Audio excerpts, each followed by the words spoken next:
Sejam bem-vindos ao Indagações. Eu sou Gabriel Hertz e hoje tenho o prazer, a honra de receber aqui comigo Martin Weingarter. Martin, seja muito bem-vindo. Muito obrigado pelo convite. É um prazer estar com você aqui. Martin, eu que agradeço pela disponibilidade, né, pela disposição de estar aqui comigo. E assim, creio que a nossa vida é cheia de perguntas, cheia de indagações. À medida que a gente vai ficando mais velho, que a gente vai crescendo, amadurecendo, essas dúvidas elas vão mudando de acordo com os desafios que a gente está passando na nossa vida. Mas uma dúvida que eu creio que todo ser humano vai se fazer em algum momento da sua vida, da sua trajetória, é sobre qual o sentido da vida. E como a gente pode começar a buscar respostas para essa pergunta? A pergunta pelo sentido da vida, de fato, é uma pergunta desafiadora. E eu penso que ela é desafiadora por dois motivos. O primeiro é que nós vivemos num tempo em que há muito mais opções diante de nós. Se eu fico a lembrar aí, 50, 60 anos atrás, eu morava no interior. Qual era a perspectiva de uma pessoa, ou de um jovem? Era de ficar na profissão dos seus pais. O filho do agricultor ia continuar na agricultura, o filho do marceneiro ia continuar tocando a marcenaria. No contexto urbano, metropolitano em que nós vivemos hoje, e a maioria da população vive em ambientes urbanos, e rodeado por mídia, as opções são milhares.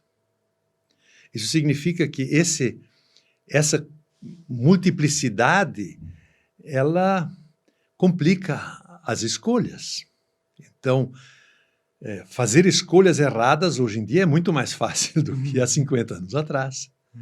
E isso se reflete na busca do sentido de vida, né? Então, isso eu penso que é uma coisa que afeta muito, né? Porque você tem que fazer escolhas, muitas vezes muito jovem, e quem fez escolhas erradas logo descobre que não está no rumo certo. Não é? Quem fez escolhas boas também vai esbarrar na pergunta do sentido da vida. Eu acredito que a gente pode encontrar sentido em muita coisa, né? Muita coisa pode fazer sentido, mas chega um determinado momento em que aquilo não se sustenta mais, ou Sim. passa a não fazer mais sentido, certo? Sim, sem dúvida, porque a gente, na verdade, a gente vive de sonhos, de imaginações. Eu lembro de alguém, quando a informática era assim um assunto, né, da moda. Sabe? Eu vou estudar informática porque na informática você não precisa fazer nada repetitivo, é tudo novidade. Aí ele foi trabalhar na Celepar, aqui em Curitiba. E aí ele disse, Martin, eu me descobri fazendo sempre a mesma coisa, porque de alguma forma as tarefas se repetem em qualquer profissão. E aí, de repente, o sonho de sempre estar fazendo alguma coisa nova e avançando, etc., morreu, né? E de repente está numa função. E aí, quando fica mais velho, vai descobrir que não aprende mais tão facilmente os novos programas que surgem por aí. E aí, por volta de 50 anos, descobre que vai para o ferro velho na área de informática. Sim. Eu creio que a gente alicerça a nossa vida em várias coisas e à medida em que a gente cresce, a gente começa a enxergar a vida com outros olhos. Sim. E eu tenho muito forte para mim que alguém que já tem uma certa idade já passou por muitos desafios que os mais jovens ainda vão enfrentar, já tem muito mais experiência. Você, como alguém mais velho, como que você encontrou sentido na tua vida e como foi essa jornada? Antes de eu entrar na minha própria história, talvez eu mencione o segundo motivo pelo qual eu penso que a busca pelo sentido da vida ficou complicado. A partir dos anos 60, ou já um pouquinho antes, o marxismo teve uma influência mesmo que indireta, muito forte no modo de pensar. E uma das influências que pouca gente imagina que venha do marxismo é o conceito da autorrealização, não é? Isso é um conceito cunhado por Marx, que o ser humano se realiza pelo seu fazer, pelo trabalho. Então, essa busca por autorrealização, ela faz com que você é obrigado a resolver sozinho esse dilema. Então, a busca por autorrealização, ela hoje é uma realidade comum, todo mundo busca se realizar. E não se dá conta que por detrás disso está uma visão de mundo que diz que isso é possível. Não é? Hoje o encantamento com o marxismo e com o comunismo não é mais o mesmo de 50 anos atrás. Mas essa influência, essa busca de autorrealização continua sendo uma marca que toda a sociedade assimilou. E isso faz com que você, na busca do sentido da vida, você fica consigo sozinho. Você fica só você e não tem quem lhe possa ajudar nesse processo. Você, não é? E isso, por exemplo, né, nessa busca, a pessoa vai, fica encalhada, busca outro caminho, e isso afeta todas as áreas da vida. Mas você acredita que hoje isso é mais forte, então? Essa busca por autorrealização é mais forte do que há alguns anos atrás? Sim, justamente porque no passado, se você for um século para trás, a autonomia das pessoas era menor. Né? Mesmo quando 50 anos atrás ainda era menor. Né? Eu me lembro, quando eu era jovem, já fazem 60 anos, o meu tio tentou decidir para a filha dele com quem ela fosse casar. Isso para um fazendeiro que tinha 5, 6 mil cabeças de gado, isso era normal, fazia parte do horizonte cultural dele, que ele ia escolher o melhor peão da fazenda para casar com a filha, para ter alguém que cuidasse da boiada. É inimaginável, minha prima não casou com o peão, né?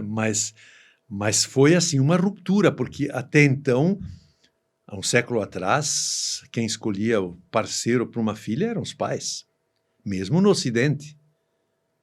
Então, mas também na escolha de profissão. Né? Assim, da minha geração, eu conheci muita gente ainda que os pais decidiram: você vai estudar isso, você vai fazer aquilo. Então, isso tirava a responsabilidade da pessoa. Mas no nosso contexto, né, a convicção de que eu preciso me realizar colocou essa responsabilidade toda sobre mim, e de modo que você tira os outros da jogada, em todas as áreas. Não é? Até é difícil alguém aceitar conselho nessa área. Não é? Arriscar dar um conselho numa boa pode engasgar né, para o outro. Então, isso ficou mais difícil. E como é num contexto mais complexo, né, a chance de errar ficou muito maior. Então, tem muito mais gente frustrada, recolhida para dentro de si, né, com experiências ruins acumulando, né, de relacionamento, de convívio, de trabalho, né, e não tem para onde recorrer. A própria evolução intelectual se bate muito na tecla de ter uma vida melhor, de ter uma vida mais saudável, de maneira integral nas diversas áreas.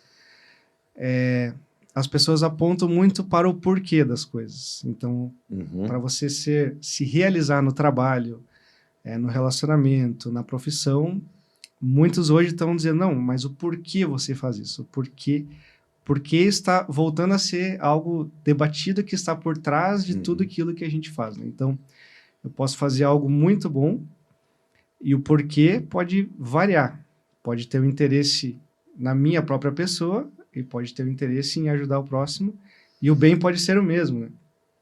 Mas eu acho interessante que nessa jornada de buscar pelo porquê, eu percebo que na minha vida, pessoalmente, isso mudou e muda a forma como a gente enxerga as coisas. Por exemplo, eu era um jovem que ia na igreja, né, evangélica com meus pais e detestava isso.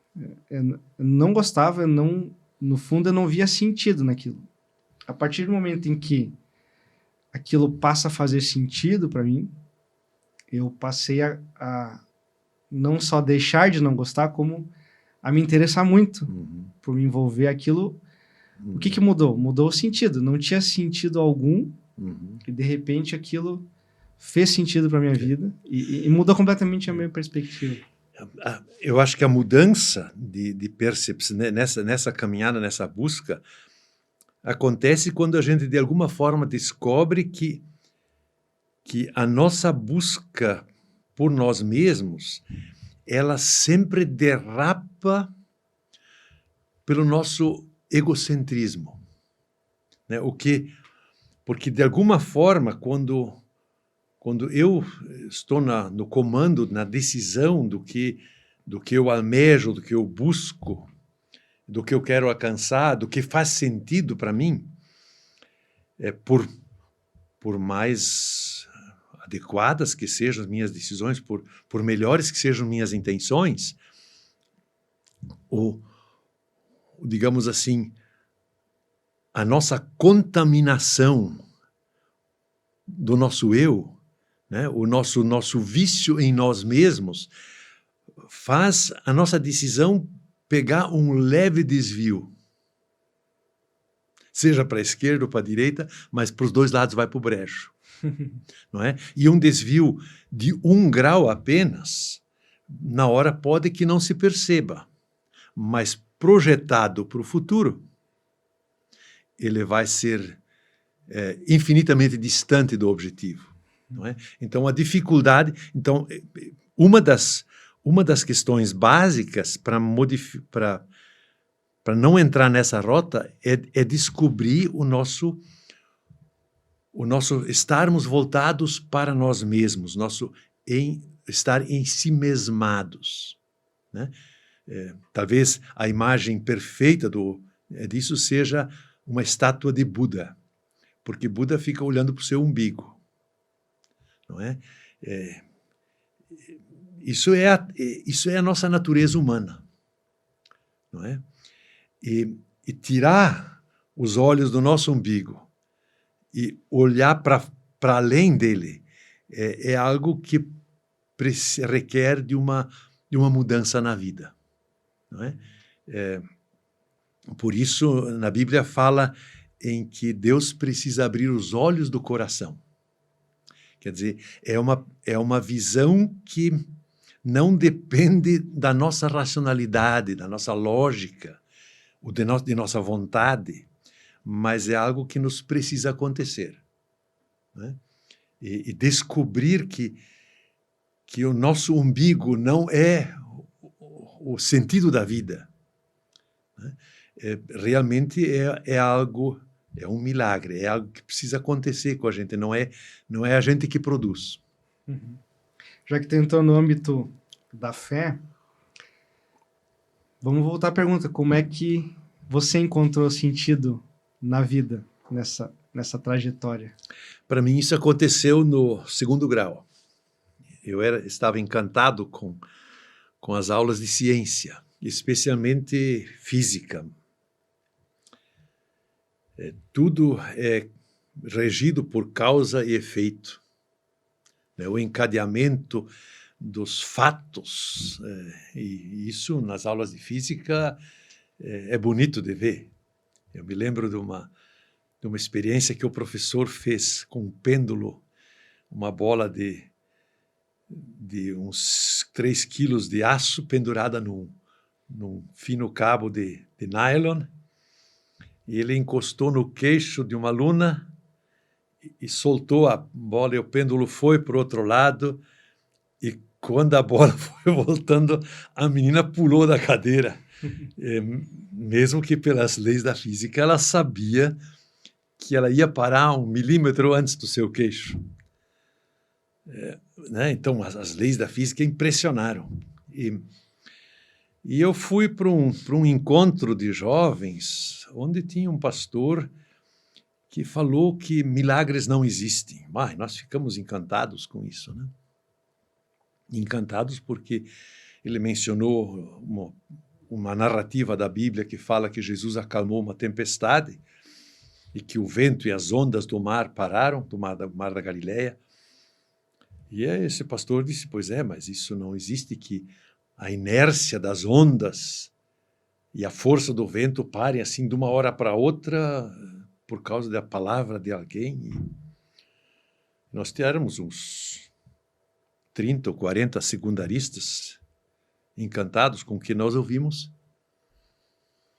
E aí alguém lá nos fundos disse, pastor, o senhor está enganado. Milagres existem sim. Todo mundo debochou da moça. E eu pensei cá com meus botões, e se ela tiver razão?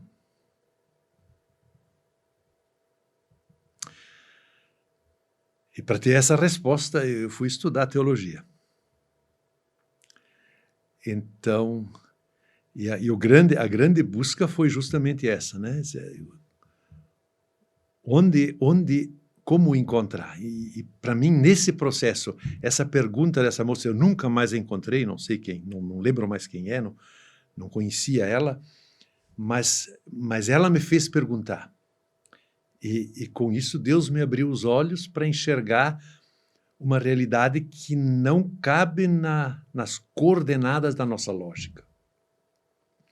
E uma das funções da Bíblia, nesse caso, é de fato essa, né? De nos provocar a pensar, a perceber que a nossa lógica não está errada, ela é boa, ela funciona, mas ela tem um limite. E justamente os relatos de milagres na Bíblia querem nos indicar que esse limite pode ser rompido. E a ruptura, o milagre dos milagres, na verdade, é a ressurreição de Jesus. Jesus foi crucificado numa sexta-feira e no domingo ele foi reencontrado, não uma aparição, mas vivo, né? Capacidade de passar por portas fechadas, de caminhar com pessoas, com discípulos dele, por 10 quilômetros até o próximo povoado e conversar, e tudo gente que não acreditava que isso fosse possível.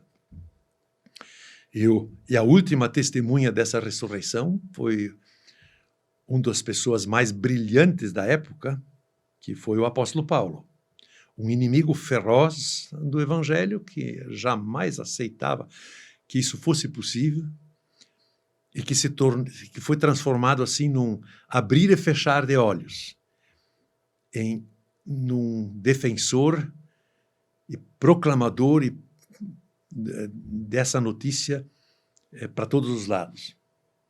Então, esse fato, se a ressurreição de Jesus não aconteceu, então tudo que se falou a respeito dele não serve para nada. Mas se ela é um fato real, que revela dentro da nossa realidade que existe uma dimensão que Deus preparou, além dela, uma dimensão da qual nós não temos acesso, mas que Ele nos quer conceder acesso, essa faz a grande diferença. Eu tinha uns 17, 18 anos quando isso aconteceu. Entre mentes, quase já fazem 60 anos que isso passou, né? É verdade que eu já conhecia a história da Bíblia, etc., mas elas, digamos, ficavam no parâmetro, até então, no parâmetro de um filho de pastor bem educado, não rebelde. Falou que isso faz muitos anos, né? E de lá para cá, com certeza, tu cresceu no entendimento, né, de Deus, da palavra dele. mas essa fé permanece viva, certo? Ela, mesmo com o passar do tempo e mesmo se deparando com diversos motivos para viver, permaneceu nessa fé cristã.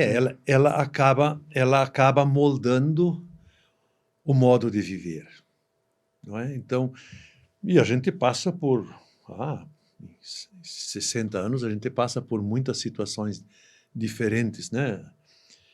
A decisão, né, na vida do jovem, uma das decisões básicas são parceiro de vida, profissão, não é? E, bom, meu sonho em estudar engenharia foi para o brejo. Aí eu fui estudar teologia. Mesmo assim, não deixei de construir muitas casas e fazer muitos projetos de casas. Então, isso foi meu hobby ao lado, assim, de rascunhar para amigos e para o meu uso pessoal, como devia de ser a casa em que eu morasse. Mas o rumo foi para realmente estudar teologia. Fui por 20 anos pastor de igrejas luteranas em Santa Catarina. Mas muitas coisas foram assim contra a minha imaginação. Por exemplo, eu nunca fui um bom aluno de português, de línguas, mas eu penso que se o meu professor de português soubesse que eu, por 30 anos, editei livros, ele se vira na sepultura. Mas foi uma mudança que aconteceu no caminho. E foi assim que um jornalista de um pequeno jornal de uma cidadezinha do interior me deu uma coluna para escrever toda semana. E ele me deu algumas dicas de como escrever. E eu, por 10 anos, escrevi uma coluna semanal. Só uma lauda.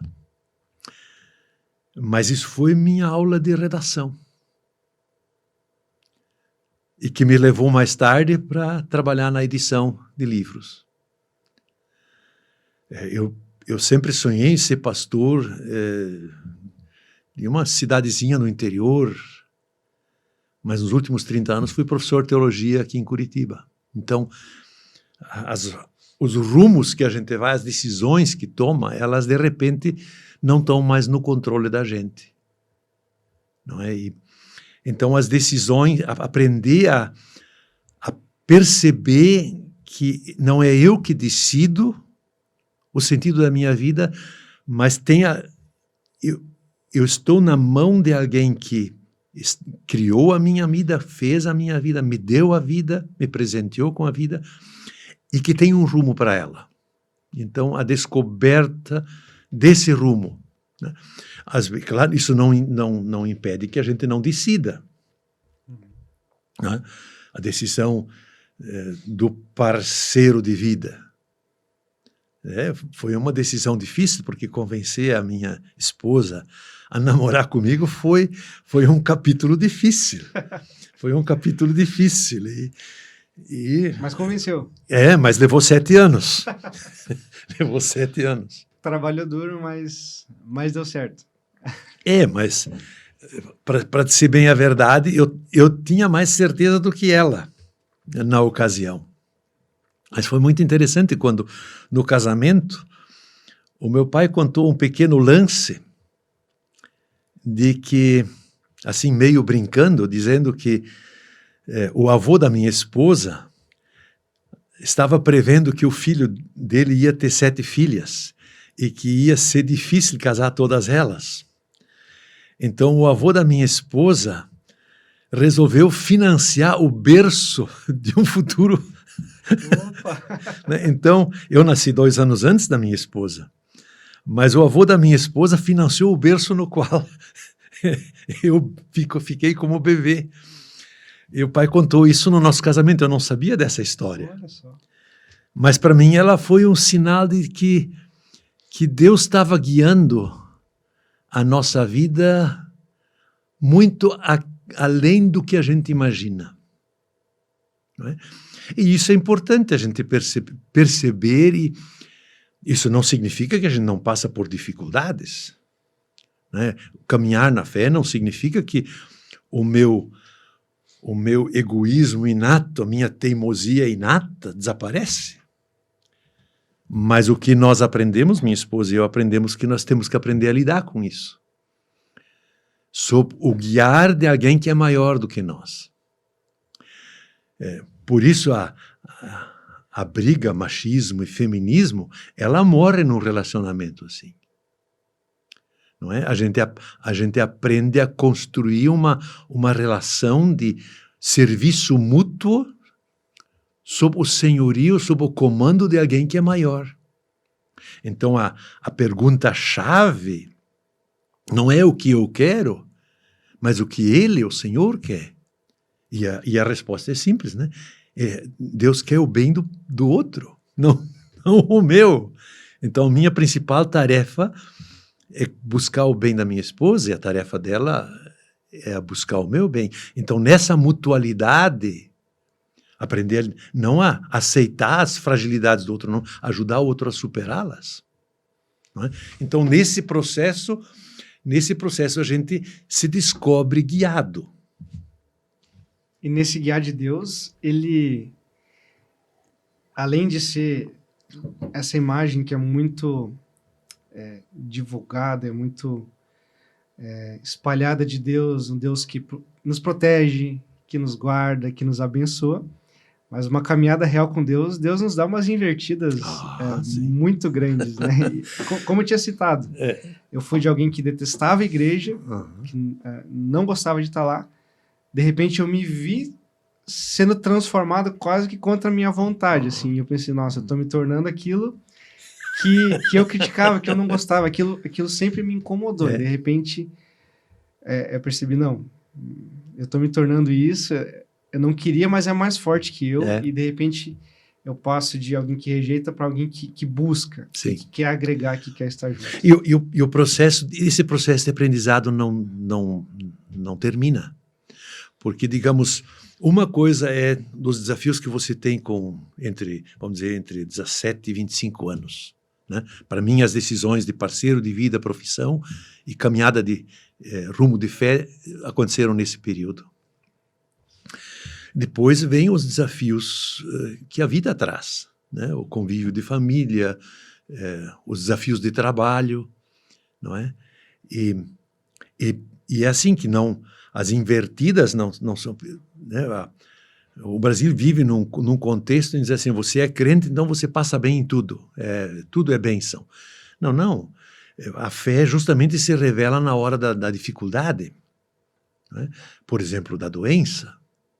Né? Eu tive 2 vezes câncer, uma vez assim, há quase 30 anos atrás, nem o médico que me operou achou que eu ia sobreviver.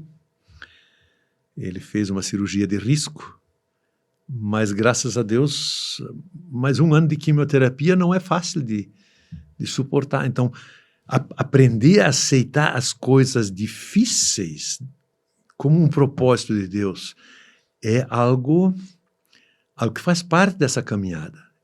Isso não significa que não haja dúvidas, que não haja angústias, etc. Mas o grande privilégio é que eu não fico mais sozinho com isso. Eu não preciso mais resolver isso. Autorrealização. Mas eu simplesmente posso dizer, eu vou fazer o que está ao meu alcance, mas eu deixo o resto por conta de Deus. Quando eu tive o primeiro descolamento de retina, o médico que me atendeu não queria mais operar. Ele disse, é tarde demais, é um descolamento gigante. Não existe na literatura da medicina que isso pudesse voltar a ver. E eu disse para ele, doutor, opere, faça o melhor que puder, que o resto deixa por conta de Deus. Ele disse, não, você vai me processar. Eu digo, não, palavra de homem, se o senhor disser para mim, eu fiz o melhor que pude, o que for para mim está bom. Ele não acreditou, mas eu estou vendo nesse olho 18 anos depois, melhor do que no olho que naquele tempo estava são. Então, a gente experimenta que se confiar na mão de Deus é algo precioso e é algo que leva adiante, mesmo onde a gente não vê mais caminho para seguir. Eu queria levar a conversa para um outro lado agora, no sentido... Beleza, encontramos um propósito de vida que está muito ligado a Deus, a Jesus. Uhum.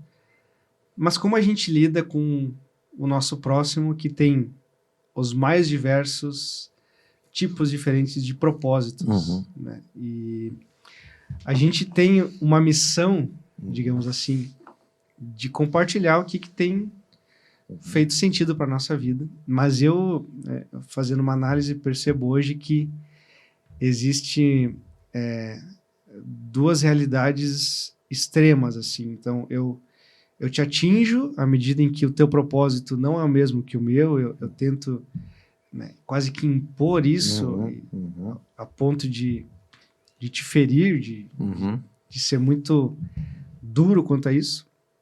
Ou, por vezes, eu mesmo sendo cristão, posso ter a tendência de dizer, não, o meu propósito está certo, o teu também está certo.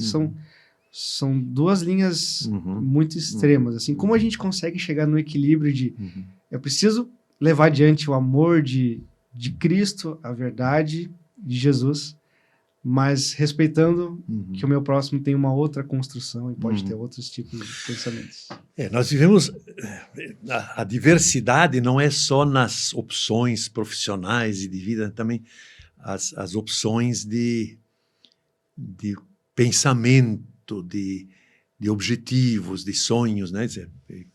E isso, por meio das mídias sociais, ainda se tornou muito mais... O acesso ficou muito mais amplo, né?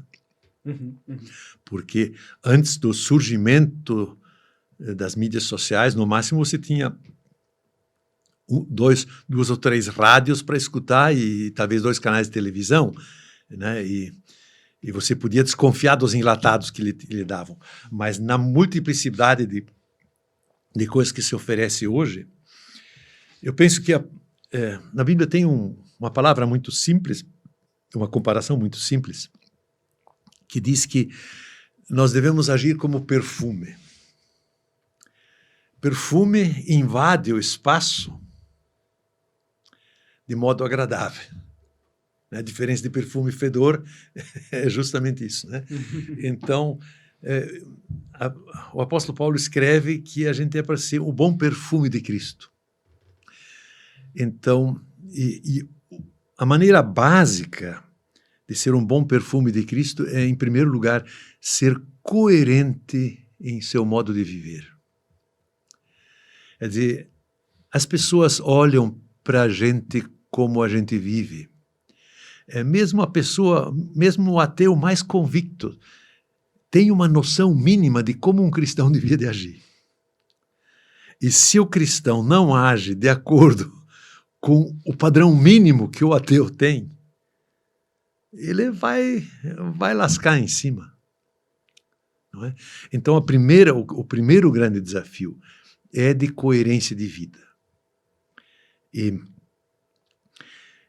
a coerência de vida, ela mais cedo ou mais tarde leva a pessoa a fazer perguntas. Eu me lembro de uma palavra de um velho amigo. Ele disse: eu não posso obrigar um cavalo a beber água, mas eu posso ser tão salgado que ele fique com sede.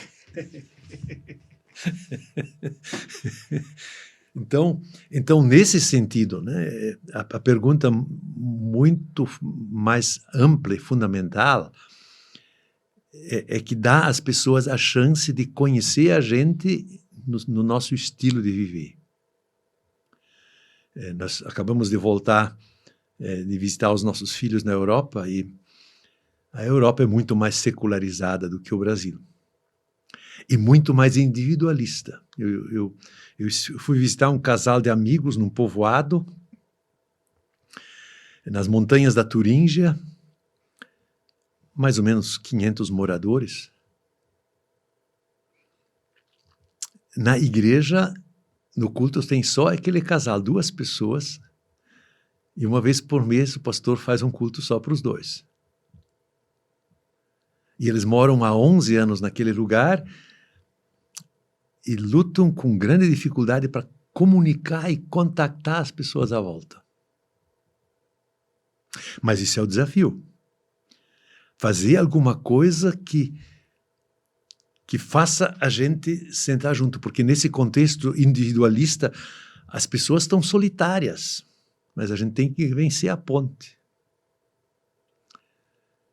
Então, a primeira coisa é simplesmente conviver, né? O brasileiro é muito mais sociável. Então, se você convidar alguém para almoçar na sua casa, ele não vai negar. Não é? Se você... eu lembro que meu filho fazia no Dia dos Pais um acampamento de pais com filhos. Chegavam a brigar se a gente não avisasse eles para poder participar junto. Então, fazer coisas que possibilitem convívio. Porque é no convívio que se percebe a diferença. E a marca do Evangelho na relação com os outros é que a gente os ame sem segundas intenções. E um dia vão perguntar por que você se importa comigo? Ou qual é a diferença? O que move a tua cabeça? Então, não é? E justamente para alguém contextualizado, secularizado, é importante de ter essa experiência de convívio. A nossa busca por sentido chega muito na verdade que está descrita na Bíblia, certo? Então a gente entende a Bíblia como uma verdade que vai nos guiar, nos orientar, mesmo quando isso vai contra o que a gente faz, né? Mesmo quando a Bíblia aponta coisas que a gente não é bom e que não consegue fazer. E você, como um estudioso da Bíblia por muitos anos, eu tenho buscado esse entendimento de como lidar com passagens difíceis da Bíblia, né? Que muitas vezes no ambiente cristão nem são questionadas, mas fora elas são vistas, né? Então, hoje parece que várias linhas se apresentam como isso é tal qual foi escrito absolutamente tudo, e por outro lado, bom, veja bem, acho que algumas coisas não cabem mais para os dias de hoje. Como a gente lida com essas diferenças e tenta encontrar o equilíbrio novamente, né? É claro que a Bíblia foi escrita num contexto cultural diferente do nosso. Então, há coisas que no horizonte do passado faziam sentido que para nós não são compreensíveis mais. Então, vamos pegar já a primeira página da Bíblia, né? A história da criação, o relato da criação, a afirmação de que o mundo foi criado foi narrado na linguagem da ciência da época, que basicamente era um simples enumerar e classificar. O que a ciência continua fazendo até hoje, mas de um outro modo, não é? Nós temos que aprender a afirmar a criação de Deus na linguagem de Einstein, do Big Bang, dizer, não, o Big Bang é a obra, como, né? Isso, então há coisas que são culturais na Bíblia, nesse sentido é verdade, não é? Na questão do contexto cultural, né? Para os tempos bíblicos, desde o Antigo ao Novo Testamento, o casamento era decidido pelos pais e não pelos que casavam. Isso é padrão no Antigo e Novo Testamento. Não é? Com exceção da história do casamento do Isaac. Porque o Abraão era muito velho para decidir o casamento do filho, mandou um empregado resolver o assunto. E o empregado não sabia como resolver e parou numa bica de água e disse, eu vou pedir um copo d'água para quem chega, e a moça que me der um copo d'água e der água para os meus 10 camelos, e um camelo toma 40 litros de água de vez, essa é a moça certa. Quer dizer, quem decidiu foi Deus. Não é? Então, há questões culturais diferentes, mas há questões básicas, digamos, duas afirmações básicas da Bíblia. É que Deus é o criador de tudo que existe, por mais longínqua que esteja a galáxia. E por mais infinito que seja o universo que nós conhecemos. O Deus que se revelou na Bíblia é o Criador. Isso é a primeira afirmação. E nós somos criatura dele. E a segunda afirmação da Bíblia é que nós fomos criados com um bom propósito, mas nos rebelamos contra ele. Então, a nossa tendência inata para o mal. E o mal sempre tem cara. O mal que nós temos inatos é o bom para nós e o ruim para os outros. Essas duas afirmações da Bíblia são fundamentais e dessas não dá para abrir mão. Não é? Então, que a Bíblia chama isso, que o homem é pecador, que ele é introvertido, que é apaixonado por si mesmo e o resto que se dane. Não é? E o Deus Criador que se importa conosco nessa nossa situação miserável e nos quer tirar dela. Então, aí, nesses dois aspectos, eu penso que não dá para abrir mão de nada. E daí a gente tem que analisar onde uma situação específica aborda uma questão cultural que muda. Por exemplo, né, o mundo no qual Jesus falou era um mundo agrícola. A maioria das histórias de Jesus, as parábolas dele, falam de agricultura. Nós vivemos no mundo urbano, nem entendemos mais essas histórias. Então nós temos que traduzir elas. Mas a verdade que está por detrás, que são esses dois pontos-chave, e desses não dá para abrir mão. E eu penso que a maior crítica à fé cristã hoje é justamente essa afirmação de que o ser humano é voltado para o mal. A grande diferença da fé cristã para o espiritismo é essa. O espiritismo crê que o ser humano é capaz de se melhorar. E espera fazer isso em várias reencarnações. E a fé cristã diz, não, nós temos uma vida só e não somos capazes de nos melhorar a não ser que Deus intervenha. E justamente essa afirmação de que lá no fundo nós não somos uma boa pessoa, essa é a grande coisa contra a qual todos nós lutamos. Eu também luto contra isso. Quem me dera eu ser uma boa pessoa lá no fundo, mas eu não sou. Não é? E todos os conflitos nos quais eu me meto na vida resultam disso. E é por isso que eu dependo de que, de fato, a mensagem da Bíblia seja verdadeira, de que Deus é gracioso.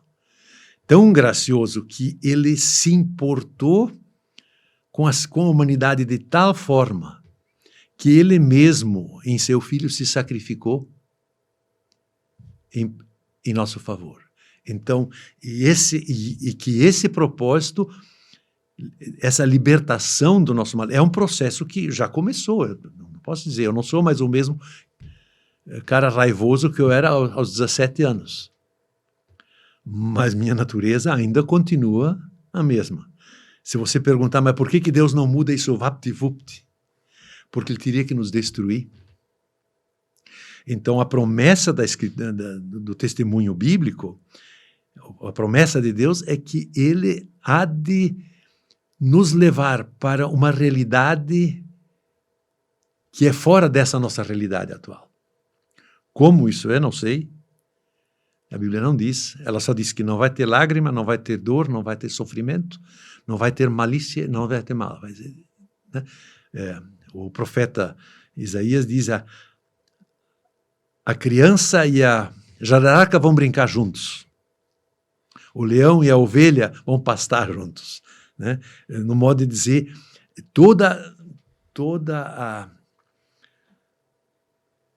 a crise na qual o mundo vive não fará mais parte dessa realidade. E digamos, viver nessa esperança dá diferença. Porque diante da morte você tem uma outra experiência, expectativa. Na minha faixa de idade, eu estou com 75 anos, a cada mês eu fico sabendo de 2 amigos, pessoas bem conhecidas que faleceram, que são da minha idade. Então, não adianta fazer de conta que a realidade da morte não se aproxima. Não é?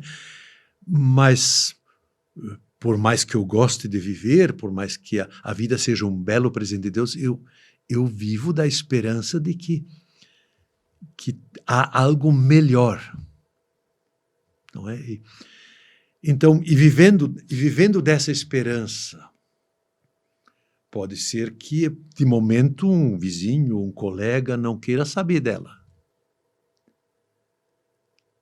Mas eu sempre estou aberto para lhe dar a razão do porquê eu penso assim. Interessante. Esses aspectos secundários da Bíblia que dividem muitas vezes toda a igreja cristã em diversas vertentes, né? Que você vai entender uma coisa de um jeito, um aspecto de um jeito, o outro vai entender de outro, e às vezes não existe diálogo algum quanto a isso. Tu acredita que isso não deveria ser tão debatido assim? Não estamos perdendo muito tempo nas coisas secundárias e deixando de estar unidos na mesma fé? Todas as denominações têm suas vacas sagradas, não é? Então, eu sou da igreja luterana, conheço bem as vacas sagradas, e quem mexe nelas apanha, mas também nas outras denominações tem as vacas sagradas. Eu penso que, nesse sentido, o reformador Martim Lutero, ele procurou sintetizar as questões básicas em 3. Somente a graça de Deus salva, quer dizer, se Deus não se voltar misericórdia bondosamente para nós estamos fritos. Nós recebemos essa graça não porque a gente merece, mas porque a gente confia na palavra dele, somente pela fé. E esse é o texto, e esse testemunho está na Escritura. E quem garante isso é Cristo. Cristo veio ao mundo com esse propósito. Então, o que importa na Bíblia é o que a Bíblia testemunha de Cristo, o que ela testemunha da graça de Deus e de como a gente recebe. Não é? Então, nesses 4 aspectos básicos, a gente pode conversar denominações afora. Por isso eu, na vida, colecionei amigos nas mais diversas igrejas. Eu tenho amigos na Quadrangular, na Assembleia de Deus, na Batista, diz assim, onde o foco é o essencial, não é? E não nas coisas periféricas. Eu, na segunda-feira à noite, escutei um estudo bíblico dirigido por uma senhora católica. E ela fez a exposição e encerrou com uma palavra de oração. Eu tenho que dizer, eu concordei em grau e gênero com tudo que ela falou. Então não é essa crise. E a pergunta no meio secular, no mundo afora, não é de que denominação você é. Essa pergunta não existe mais. A pergunta é se você é cristão ou não é cristão. A pergunta das denominações está dentro das igrejas, mas não fora delas. Então, a importância hoje é viver como cristão no mundo lá fora. Quando eu vim de muda para Curitiba, há 30 anos atrás, nossa rua morava um pastor da Assembleia de Deus, um membro da igreja metodista e eu. Assim, 3 casas, um do lado do outro. E eu disse uma vez numa conversa de vizinhos, os outros precisam perceber que nós cremos no mesmo Senhor. Então isso significa colocar as vacas sagradas de lado e ficar naquilo que realmente é essencial. E nesse sentido eu creio que dá para caminhar mundo afora. E isso modificou muito, né? Por exemplo, o Papa Bento XVI, com seus 3 livros sobre Jesus, ele escreveu 3 livros, dos quais um evangélico em si talvez possa discordar do que ele escreve numa página. mas a obra toda deve ter umas 500 páginas. Então, dá para ter consenso nas questões básicas da fé. Isso é algo importante na nossa caminhada. Quando a gente tem dúvidas do que realmente era algo da época ou é algo que vale para a nossa vida hoje, que seja essas questões secundárias, assim, é um tanto perigoso também a gente entender o que vale e o que não vale a partir do nosso coração, sim, certo? Existem histórias, isso sempre foi um desafio, mas existem na história de famosos teólogos, existem guinadas, né? Um teólogo de repente muda de opinião. Uhum. E de um segmento evangélico tradicional foi para um bem liberal. Eu estou lembrando agora de alguém já falecido, mas também não vou mencionar o nome. Mas a guinada que aconteceu na vida dele foi simultânea ao período em que ele começou um relacionamento extraconjugal. Ele tinha que fazer essa guinada para não precisar admitir o seu erro, que só foi descoberto depois dele falecido, quando a esposa encontrou as cartas das amantes numa gaveta da escrivaninha. Então, uma das arapucas de a gente interpretar a Bíblia do jeito isso vale, isso não vale, são os nossos próprios problemas. Não é? Eu acabei de ler a biografia de um outro teólogo já falecido, está na mesma situação. Ele preferiu admitir publicamente o seu relacionamento e admitir que estava errado, não é? Em vez de mudar a sua teologia, em vez de dizer a Bíblia não está certa. Então, nesse processo de olhar o que é cultural e o que não é cultural, não é? A grande arapuca está a nossa própria situação, que a gente puxa a brasa para o seu lado e com isso confunde a vida de outros, não é? Então, vamos pegar um assunto bem quente, que é a questão da homossexualidade. É claro que Deus ama qualquer pessoa que está homossexual ou que vive em alguma dessas outras situações de não conseguir lidar com o seu corpo tal qual ele é. Então, é claro que Deus criou essa pessoa e a ama e tem um propósito com ela.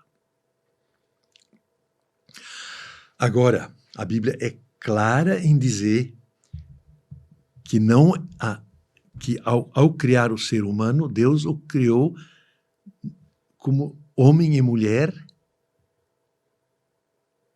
e não num terceiro gênero. Então, por isso que a Bíblia diz que a prática da homossexualidade é contrária à vontade de Deus.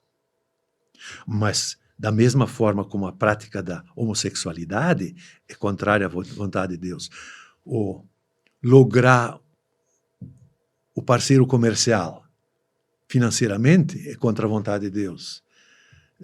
Ser prevalecido no trânsito é contra a vontade de Deus.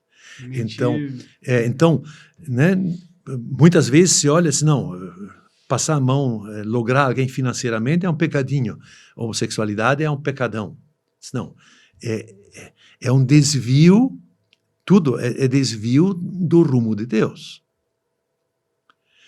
Então, é claro que sim, há desvios que são mais profundos, que afetam né, a pessoa mais na sua personalidade, e todos os desvios na área da sexualidade, seja homossexualidade, seja prostituição, seja pornografia. Li agora de um psicanalista que diz que alguém que está viciado em pornografia é mais difícil de ser liberto que quem está viciado em drogas. Então, são desvios. e que afetam o íntimo da pessoa, né? Uma outra área em que o íntimo da pessoa é afetado é a área de superstição, feitiçaria, benzimento, essas áreas que envolvem a dimensão espiritual, não é? Deus quer libertar de maneira não violenta dessa situação. E é uma situação difícil. Então, e são histórias doloridas que estão por detrás disso. Então, a nossa função como cristão é de se dispor a amparar a pessoa, de respeitar ela, não é? Mas eu não posso deixar de dizer que é um desvio de rota, né? Como a corrupção na política é um desvio de rota, seja de que partido for, né? Claro que a tentação no meio político é de o poder ser usado para o benefício próprio. Isso atinge todas as nossas 3 áreas de governo, tanto o legislativo, o judiciário e o executivo. De longa data, Adhemar de Barros admitia, é o roubo mais fácil. Hoje em dia não se tem coragem de admitir que se rouba e que se apropria indevidamente, não é? Então a função da fé cristã, ela é crítica, na verdade. Ela não passa a mão na cabeça. Não só não passa a mão na cabeça do homossexual, não, também não deixa de passar a mão na cabeça, em minha cabeça. Então, na medida que eu cresço na compreensão da Bíblia, eu cresço na percepção da minha culpa. Quando eu comecei na caminhada de fé, o que eu considerava culpa eram as coisas graúdas. Hoje o que me aflige são pensamentos, porque é eles que me fazem lutar. Então, Deus não passa a mão nessas coisas. Então, a afirmação do pecado marca a realidade humana. Mas não é assim que eu posso dizer, bom, então deixa o barco correr. Não, o propósito de Deus é de trabalhar a minha vida, de restaurar a minha vida, para me tornar cada vez mais semelhante ao que é o seu propósito. E o propósito que ele tem comigo, ele revelou em Cristo, né? Cristo é o ser humano na perfeição que Deus o quer conosco também. Por isso que a Bíblia fala em tornar-nos a imagem de Cristo. Aí, basta eu ler o Sermão do Monte, que descreve o caráter de Cristo, para eu dizer, não, meu caráter não é assim. Não é? Mas me mostra o caminho para onde Deus me quer conduzir. Então, é um processo de aprendizado. Talvez, né, meu pai, quando estava moribundo, levou quase, assim, ficou muito fraco. E quando eu visitava, ele dizia, pois é, mas por que Deus não me chama? E aí ele mesmo me dava a resposta, eu acho que ele quer que eu aprenda a ter paciência. Aos 93 anos. Não é? Então, Deus tem coisa para nos ensinar, né? Enquanto a gente jornadear nessa vida. Eu percebo que a gente tem muita dificuldade de enxergar o que Deus, o que a Bíblia quer transformar em nós, o que Deus quer operar em nós, e daí a Bíblia revela isso, e tem muita facilidade de enxergar o que o outro está errado, né? É muito mais fácil de enxergar, mas quando chega na minha vida, aquilo está lá engavetado, enraizado, e não quero enxergar isso, né? A senhora cujo estudo bíblico eu escutei na segunda-feira à noite, ela falou sobre conflito conjugal, e aí ela disse, pois é, eu vejo os erros do meu marido, e aponto eles, mas não me dou conta que tenho 3 dedos voltados para mim mesmo, né? O marido estava do lado, foi um estudo, nós, por causa do frio, fizemos online, foi muito engraçado de ver ela assim, falando com toda a liberdade, mas é isso. Então eu penso que a fé muda. A fé aumenta a nossa autocrítica e aumenta a nossa paciência com o outro. É por isso que Jesus diz que se alguém te pede para andar 1 milha com ele, ande 2. Se alguém te pede o casaco, lhe dá a camisa também. Não é? Então, essa inversão de valores. Né? Que isso sempre de novo requer que a gente supere nossa resistência interna, né? Vale a pena. Então, é o processo. E estudar teologia, esse buscar sentido e respostas na Bíblia, te levou também a estar à frente de uma faculdade de teologia, certo? Já há muitos anos atrás. Como foi esse início? Como chegou na FATEV, né? Pois é, a Faculdade de Teologia, que funcionou por 31 anos aqui, 32 anos aqui em Curitiba, foi uma empreitada, na verdade, louca, né? Porque nós viemos para cá com um propósito e no decorrer de 32 anos passaram quase 500 alunos nessa faculdade, né? Eu devo dizer que foi um desafio. Nós muitas vezes não sabíamos se iríamos chegar no final do ano, mas eu devo dizer que foi uma experiência preciosa, porque a maneira de ensinar teologia, pelo menos no meu entendimento, não era de debulhar conhecimento em cima dos alunos, mas foi muito mais um conversar sobre a fé. Eu reassumi a direção da faculdade nesses dias agora por mais um ano, porque ela está encerrando o expediente. Mas nessa retrospectiva, eu tenho muitas lembranças preciosas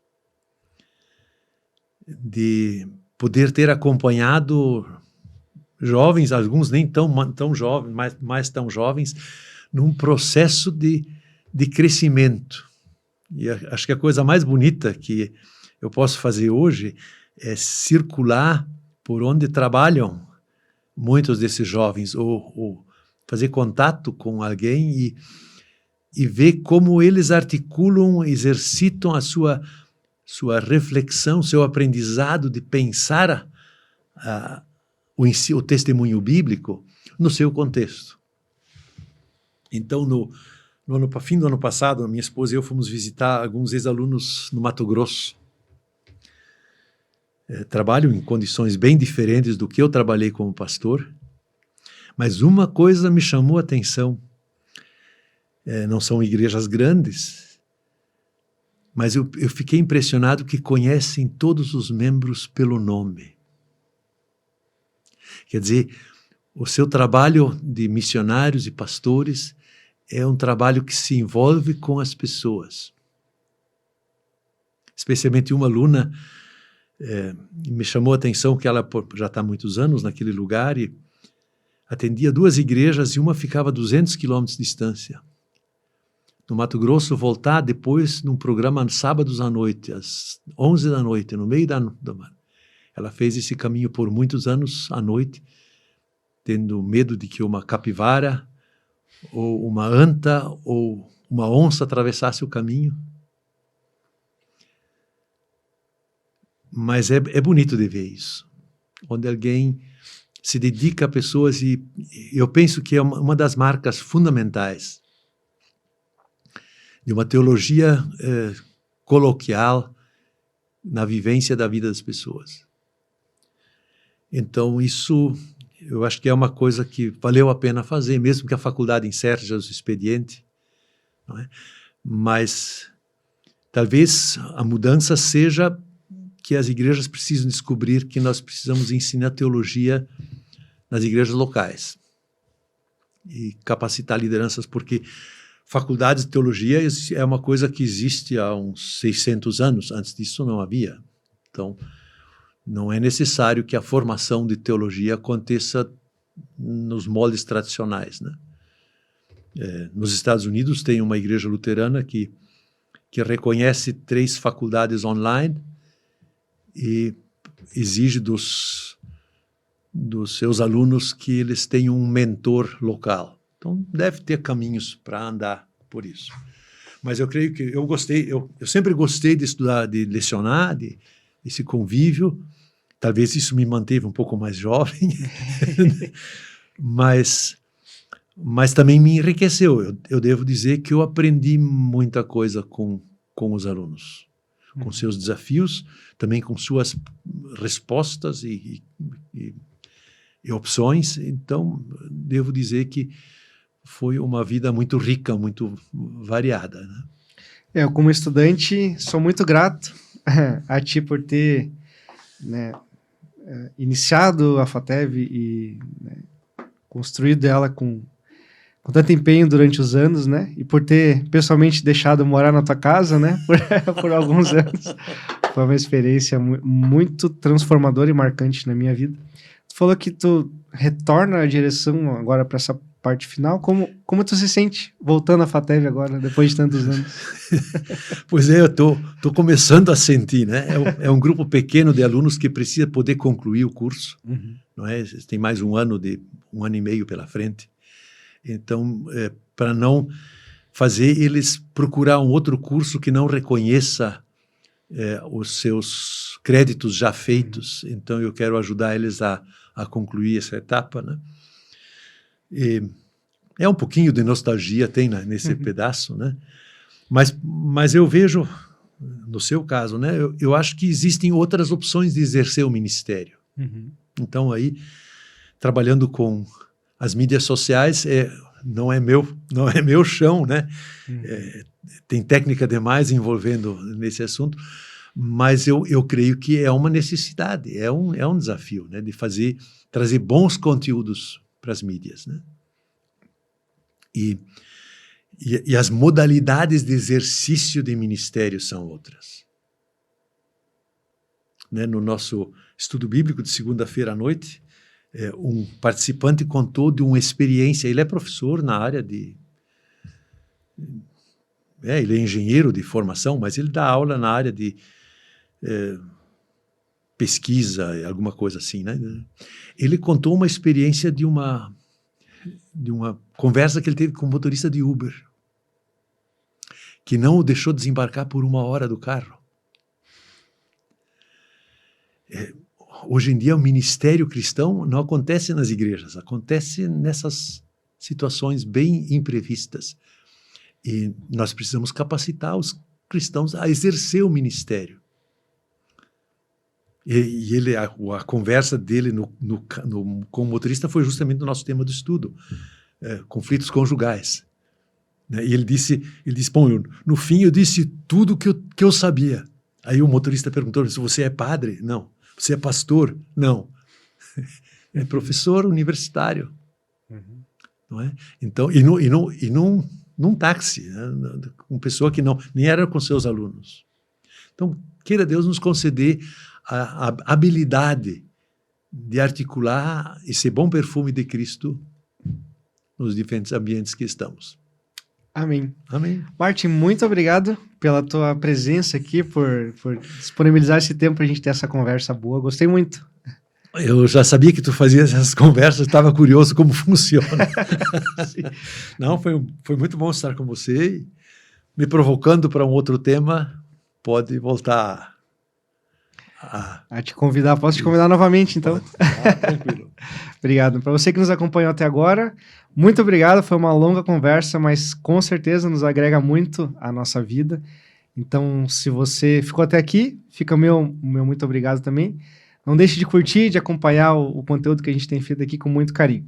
Beleza? Muito obrigado e tchau, tchau.